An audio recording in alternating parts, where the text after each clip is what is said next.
नमस्ते, मैं हूं सुरेश कुमार एकलवे और आप देख रहे हैं हिंदुस्तान न्यूज एंड टिप्स। यह बड़ी अचरज की बात है कि जब चीन द्वारा छोड़ा गया कोरोना वायरस भारत समेत एशिया और यूरोप में कहर बरपा रहा है, तब इसके लिए प्रधानमंत्री नरेंद्र मोदी को खलनायक के तौर पर स्थापित करने की कोशिश की गई। हैरानी की बात यह भी है कि जो विश्व स्वास्थ्य संगठन आज तक वन वेरिएंट या चीनी वायरस नहीं बोल पाया, उसने जोर जोर से इंडियन वेरिएंट कहकर गधैया नृत्य किया। यानी चीन को छोड़कर अफ्रीकी variant, Brazil variant, Indian variant और ब्रिटेन वेरिएंट उत्पन्न हो गई। मगर जिस देश से कोरोना वायरस की उत्पत्ति हुई, उसी WHO की उसके सामने तशरीफ तक नहीं उठी। पर इससे भी चौंकाने वाली बात यह है कि उसने प्रोक्स तौर पर भारत के बहाने पीएम मोदी को निशाना बनाने की कोशिश की। इस काम में देश के विपक्ष और मीडिया ने भी उसका साथ दिया। मीडिया ने सकारात्मक भूमिका निभाने की बजाय सनसनीखेज खबरें ज्यादा चलाई, जबकि विपक्ष सोशल मीडिया पर नकारात्मक चीजें परोसकर मोदी ब्रांड को ध्वस्त करने के ख्वाब देखता रहा। कुछ समय के लिए ऐसा माहौल निर्मित कर दिया गया कि जैसे देश का प्रधानमंत्री यमराज के रूप में अवतरित हुआ हो। इस कसमकस में दुनिया में भारत की छवि को जो आघात पहुंचा, उससे किसी को कोई सरोकार नहीं है, क्योंकि यहां देशभक्ति की बात आते ही परमिट के जुमले छोड़े जाते हैं। फिर भी इस बारे में कोई संदेह नहीं है कि देश के भीतर गद्दारों और चाटुकारों की भरमार हद से ज्यादा हो चुकी है। उन तत्वों की भरमार भी बहुत ज्यादा हो गई है जो मुश्किल में एकजुटता से लड़ने की बात करते हैं, परंतु जब देश में मुश्किल आती है तो वे अपने स्वार्थों की रोटियां सेकने लगते हैं, फिर जनता को भड़काने और सरकार को कोसने में सबसे आगे होते हैं। साल 2004 में आई सुनामी ने अंडमान निकोबार और तमिलनाडु में भारी तबाही मचाई थी। इस दौरान तत्कालीन मनमोहन सिंह सरकार ने विदेशी मदद लेने से इनकार कर दिया था, जबकि इस बार वैश्विक महामारी में मोदी सरकार को दुनिया से मदद लेनी पड़ रही है। इस मुद्दे की पूंछ पकड़कर विपक्षी दलों और तथाकथित बुद्धिजीवियों ने जमकर गधैया गान किया। उनकी ढेचू से यह दिखाने की कोशिश की गई कि प्रधानमंत्री भारत को आत्मनिर्भर होने का दम भर रहे थे, मगर भारत घुटनों पर आ गया है। ऐसी ढेचू पार्टी यह भूल गई कि 2004 की सुनामी और 2020-21 की वैश्विक महामारी में कितना फर्क है। यह भी सत्य है कि सुनामी का दायरा सीमित था, मगर कोरोना महामारी ने बड़े शहरों से लेकर देश के गांवों तक को अपनी चपेट में ले लिया है। पिछली सरकारों ने 65 साल के शासन के बावजूद भी देश की स्वास्थ्य सुविधाओं को कोई बहुत लाजवाब नहीं बनाया है। अगर वे इतने तीरंदाज होते तो 2000 की सुनामी भी देश को इतना नुकसान नहीं पहुंचा पाती।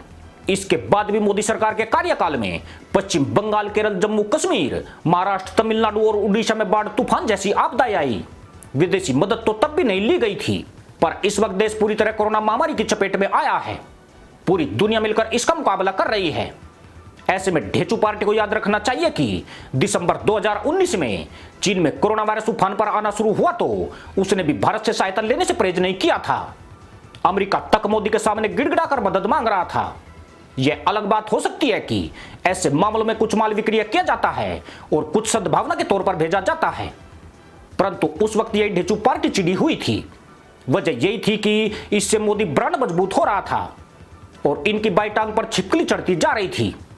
आज दुनिया का कोई भी देश नहीं है जो अपने दम पर कोरोना महामारी से मुकाबला करने की क्षमता रखता हो। एक दूसरे से सामंजस्य बनाकर और अनुभव बांटकर ही चीनी वायरस से लड़ा जा सकता है। इस बात में कोई दो राय नहीं है कि विपक्ष आलोचक वाला पक्ष होता है, आलोचना करना उसका अधिकार भी बनता है, पर इसका मतलब यह नहीं है कि साथ मिलकर मुकाबले की बात भी करे और पीछे से टांग भी खींचते रहे। विपक्ष का यह चेहरा उस वक्त देखने को मिला जब दिल्ली, पश्चिम बंगाल, उड़ीसा, झारखंड, राजस्थान और छत्तीसगढ़ जैसे राज्यों ने ऑक्सीजन संकट पर सबसे ज्यादा हाई तौबा मचाई। हैरानी की बात यह थी कि इन प्रदेशों में भी मरीजों को बेड तक नहीं मिल पा रहे थे, परंतु इस मामले में यह खामोशी अख्तियार कर गए। वहां दवाइयों और चिकित्सा स्टाफ की भारी किल्लत सामने आई थी, मगर इन बयान बहादुर के मुख से बोल तक नहीं फूटा।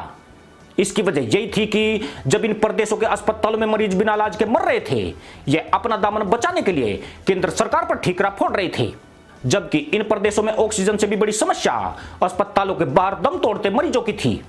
चौंकाने वाली बात यह हुई कि पश्चिम बंगाल जैसा राज्य है जिसकी स्वास्थ्य सुविधाएं खटारा हालत में है, वहां की मुख्यमंत्री बनते ही ममता बनर्जी ने भी केंद्र सरकार से ऑक्सीजन मांगनी शुरू कर दी, जबकि वहां कोरोना संक्रमण के मामले ज्यादा बेकाबू नहीं है। यानी अपनी कमियां छिपाने के लिए सब कुछ एक योजना के तहत हो रहा था। दिल्ली सरकार ने जरूर केंद्र सरकार के सहयोग को जनता से रूबरू कराया है, इसे एक स्वस्थ राजनीति के तौर पर भी देखा जा सकता है, मगर कांग्रेस शासित राज्य और गैर एनडीए शासित सरकारें ऑक्सीजन चिल्लाकर लंबी सांसें खींचती रही। आज पूरे देश में ऑक्सीजन की समस्या दूर कर ली गई है, तो इनकी पोल खुलनी भी शुरू हो गई है। मगर ढेचू पार्टी फिर एक बार एक्टिव हो गई है और अब वैक्सीनेशन के मुद्दे को उछलकर जनता को बेवकूफ बनाया जा रहा है, यानी आलोचना के साथ मकसद भी पूरे किए जा रहे हैं। 70 साल के भारत के राजनीतिक इतिहास में पहली बार है जब भारत की सरकार के मंत्रियों पर भ्रष्टाचार और घोटाले के कोई आरोप नहीं है। ये एक ऐसा पहलू है जो लोगों में अपनी सरकार पर विश्वास को बल देता है। इसका मतलब यह भी है कि सरकार अपनी पूरी ताकत से लोगों तक मदद पहुंचाने के लिए जूझ रही है। कुछ लोगों ने मोदी रिजाइन हैशटैग तक चलाया है, मगर वे ये नहीं बता सके कि उनका वो कौन सा बाप है जो इस वक्त देश को चला सकता है। यानी मोदी अगर इस्तीफा दे भी देते हैं तो किसी एक विपक्षी नेता को बता दीजिए जो इस देश को चला सकता है। इस्तीफा मांगना कहीं ना कहीं आसान होता है, मगर उसका विकल्प देना बहुत ही मुश्किल काम है। इसका मतलब यह है कि भारत का विपक्ष चुपड़ी रोटी पर खट्टे अचार की तरह है, जो खूबसूरत होने का ढोंग तो करता है मगर उसका स्वाद सिर्फ खट्टा है। कोरोना वायरस के बारे में भ्रांति फैलाई गई कि 20 मई तक यह पीक पर पहुंच जाएगा, तब हर रोज भारत में 5000 से ज्यादा मौतें होगी। जिन बुद्धिजीवियों ने ऐसी कहानियां फैलाई थी वे सारी झूठी साबित हुई है। आज हर रोज कोरोना के मामले लगातार कम हो रहे हैं। इस दौरान जनता को किसी मीडिया ने नहीं बताया कि भारत कोरोना टेस्टिंग में भी रिकॉर्ड बना रहा है और इस वजह से कोरोना के नए केस सामने आते हैं। यह भी किसी ने नहीं बताया कि भारत में 18 करोड़ लोगों को टीका लगाया जा चुका है।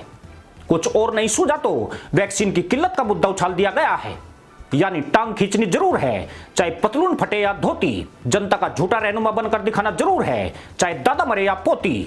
देश में बड़े कोरोना वायरस के मामलों को कुछ लोग देश के विभिन्न राज्यों में हो रहे चुनाव से जोड़कर देख रहे हैं। इसमें कोई दो राय नहीं है कि इससे संक्रमण के मामलों में कुछ बढ़ोतरी हुई है, मगर दिल्ली, महाराष्ट्र, राजस्थान, हरियाणा, झारखंड, उत्तराखंड जैसे बहुत से राज्य हैं जहां किसी भी स्तर के चुनाव नहीं हो रहे थे, परंतु वहां कोरोना संक्रमण क्यों फैला इसका जवाब ढेचू पार्टी के पास नहीं है। अगर इनके पास जवाब होगा भी ये तब भी उसे नहीं देंगे, क्योंकि इन्होंने एक ईमानदार और 24 घंटे देश सेवा को समर्पित व्यक्ति को अपने झूठ से हराना है। पर अगर ऐसे ही कोई हार जाता तो वह बिना सेविंग के नहीं जाग रहा होता। अच्छी नींद लेने का हर किसी का मन करता है। इसी के साथ अनुमति दोस्तों, जय जवान, जय किसान, जय हिंद, वंदे मातरम।